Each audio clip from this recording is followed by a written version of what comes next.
大家好，我是燕子，每天更新一道菜。今天用韭黄做好吃的。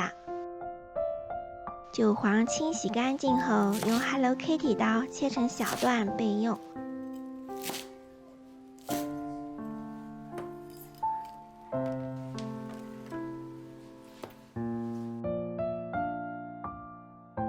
半块鸡胸肉先切成片，再切成丝，装入碗中。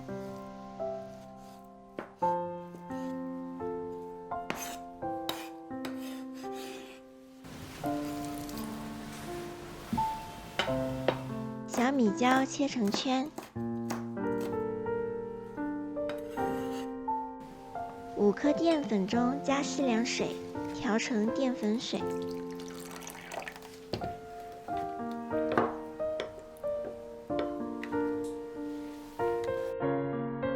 鸡肉中打入1个鸡蛋清，加2勺淀粉水。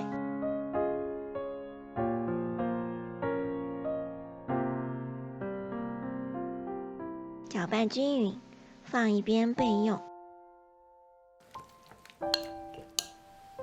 再来调个芡汁，1勺盐，半勺白胡椒粉，适量淀粉水和芝麻油。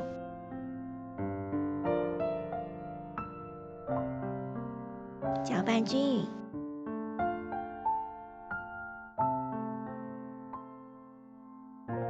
把锅烧热，倒入玉米油，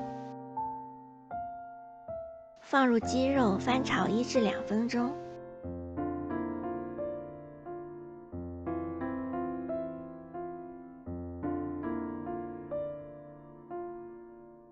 再把小米椒放进来翻炒几下。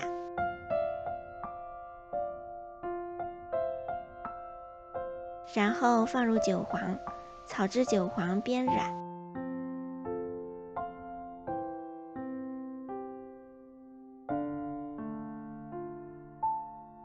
淋入调好的芡汁，炒匀后即可出锅了。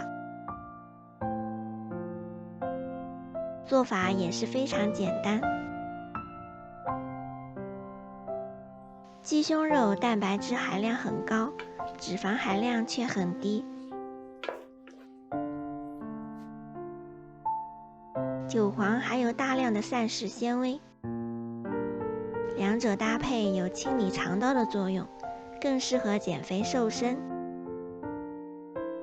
如果你喜欢，也试试吧。好啦，本期视频就分享到这里了。